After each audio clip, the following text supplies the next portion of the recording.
रौनक के अवतार में आप सभी को एक मरतबा फिर खुश आमदीद। ये जो बैठक और नशिस्त लगती है वो लगती है 7 से 8 तक। अगर आप नशिस्त का हिस्सा बनना चाहते हैं तो हमें लाइव कॉल करके जो कोई सवाल करना चाहते हैं या पार्टिसिपेशन चाहते हैं तो आप कर सकते हैं। हमारे साथ मौजूद हैं 2 स्कॉलर्स और मुफ्ती नूर रहमानी साहब होते हैं, डॉक्टर सरवत अस्करी साहिबा हमारे साथ होती हैं। और ये नशिस्त आपके लिए ही लगाई गई है ताकि ऑथेंटिक इन्फॉर्मेशन रिलीजियसली और अदरवाइज सोशल अवेयरनेस हो, हम आपको अपने प्लेटफॉर्म के थ्रू दे सकें। तो आज का जो मौजू है वो है इस्तग़फ़ार।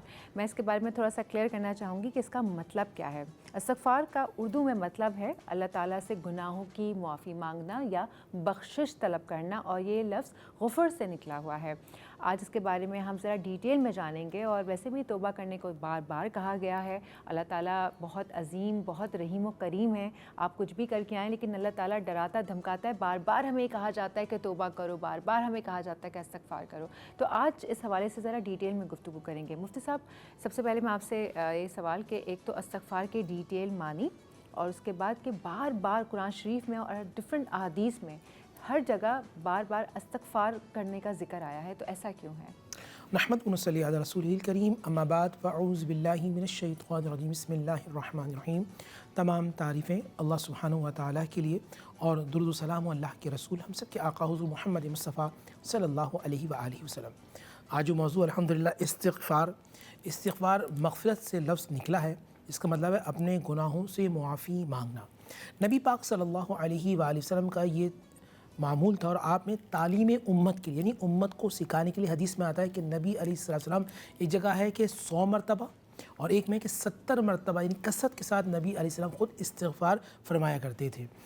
नबी अलैहिस्सलाम इरशाद गिरामी, जो शख्स इस्तिग़फ़ार को मामूल बना ले तो अल्लाह सुब्हानहु व तआला उसकी रिज़्क़ में जो तंगी होती है उसको दूर फरमा देता, और उसको वहाँ से रिज़्क़ अता फरमाता जहाँ से उसका गुमान नहीं होता।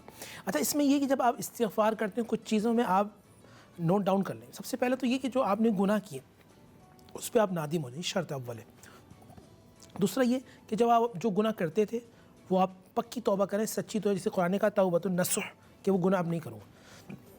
अगर ये गुनाह या आदमी किसी का दिल दुखाया है, किसी इंसान का पैसा हड़प किया है, किसी को आपने ग़ीबत की है, किसी के साथ आपने मामलात किए हैं, तो आप उस बंदे से माफ़ी मांगें। अगर उसका इंतकाल हो चुका है तो फिर उसके लिए दुआए मग़फ़िरत करें। इस तरह जब आप करेंगे तो अल्लाह सुब्हानहु व तआला आपके गुनाहों को मुआफ़ फरमाएगा। और इस्तिग़फ़ार इसलिए करते हैं कि जो आपकी ज़िंदगी में पिछले गुनाह हुए हैं अल्लाह सुब्हानहु व तआला उसको मुआफ़ फरमा दे।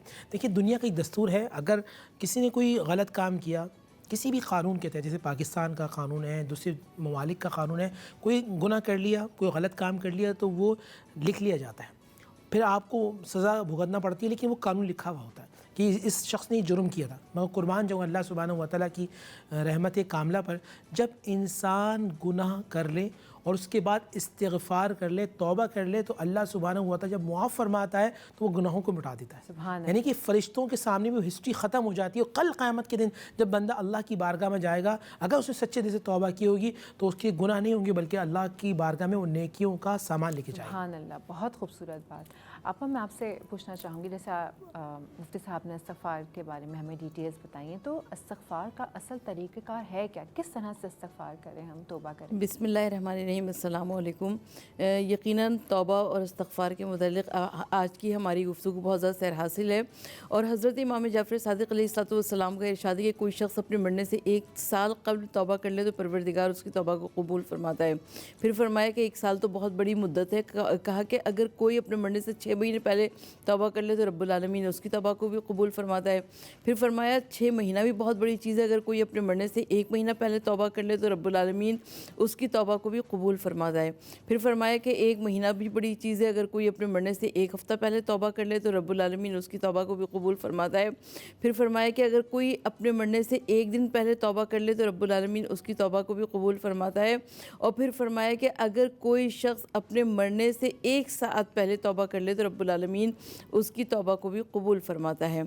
यानी हमको चाहिए कि हर लहज़ा और हर आन तौबा इस्तग़फ़ार करते रहें ताकि परवरदिगार आलम हमारे गुनाहों को माफ़ करता रहे। ऐसा ही है मुफ्ती साहब, देखने में आता है कि लोग मतलब कहते तो बहुत हैं कि हमने यहाँ तौबा कर ली है, तौबा कर ली है, लेकिन वो शायद ज़बानी कलामी तौबा होती है।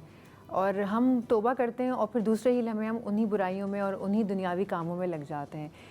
کوئی ایسا طریقہ کار کہ جس میں ہم خود کو اس عمل پر ٹھہرا سکیں کہ جو ہم نے توبہ کر لی ہے تو اب ہم اسی پر قائم رہیں.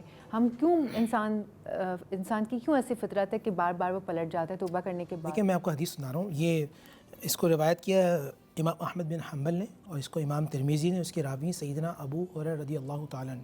شاہ فرماتے ہیں نبی علیہ السلام نے شاہ فرمایا جب بندہ کوئی گناہ کرتا ہے تو اس کے دل میں ایک ڈاٹ لگتا ہے, پھر وہ گناہ کرتا ہے, پھر ایک ڈاٹ لگتا ہے, پھر ایک گناہ کرتا ہے, پھر ڈاٹ لگتا ہے. مگر جب وہ اللہ سبحانہ و تعالیٰ کی بارگاہ میں توبہ و استغفار کرتا ہے تو اللہ سبحانہ و تعالیٰ اس کے دلوں کا جو کالا ہوتی ہے اس کو دھو دیتا ہے. سچے دل سے, نبی اسلام کی حدیث ہے التائب, یعنی جو سچے دل سے توبہ کرتا ہے, الندام توبہ حدیث ہے کہ ندامت ہی توبہ ہے. اور پھر یہ کہ اگر سچے دل سے توبہ کرتا ہے تو اللہ سبحانہ و تعالیٰ اس کو ایسا معاف فرماتا ہے جیسے کہ اس نے کوئی گناہ ہی نہ کیا ہو. ہماری توبہ کے اندر ایرر ہوتا ہے, جس طرح موبائل میں ایرر ہو تو اینٹی وائرس ڈالا جاتا ہے, تو یہاں گناہ کرنے کے بعد استغفر اللہ ربی من کل ذنب وعلیہ کا اگر اینٹی وائرس ڈال دی جائے تو اور اس کو دل سے پختہ یقین کر لے جائے تو میں سمجھتا ہوں پھر گناہ انسان کے قریب نہیں آئیں گے, بلکہ اس کو یہ یقین ہوگا اچھا گناہ کرتے کیوں, گناہ اس لیے کرتے ہیں ہم یہ سمجھتے ہیں کہ ہمیں کوئی نہیں دکھ رہا. قرآن مجید میں اللہ شاہ فرماتے ہیں انکا لبالمرصاد, اللہ سبحانہ و تعالیٰ گویا کہ تمہیں اس طرح دیکھ رہا ہے جیسے کوئی شکاری شکار کو دیکھتا ہے. یہ کیفیت ہم پہ طاری ہو جائے کہ اللہ کی ذات ہمیں دیکھ رہی ہے. آپ کا سوال ہے پھر انسان گناہ کے قریب نہیں جائے. بالکل ایسا ہی ہے کہ جب آپ کو اس بات پر یقین ہو جائے کہ بے شک آپ کو کوئی انسان تو نہیں دیکھ رہا ہے لیکن اللہ کی ذات آپ کو دیکھ رہی ہے اور اللہ تعالیٰ آپ کی شرک سے زیادہ قریب ہیں. مطلب جب آپ گناہ کا سوچتے ہیں تو وہاں پر پتہ چل جاتا ہے. تو ہمیں چاہیے کہ ہم ایسی تمام تر عادتیں بھی ترک کریں اور اس کے اوپر ذرا مزید گفتگو ہوگی. یہ جو استغفار ہے خالی ایک دو کاموں تک محدود نہیں ہے. ہم بریک میں جا رہے ہیں, بریک سے جب واپس آئیں گے تو پھر گفتگو کا سلسلہ یہیں سے شروع کریں گے. Let's take a short commercial break.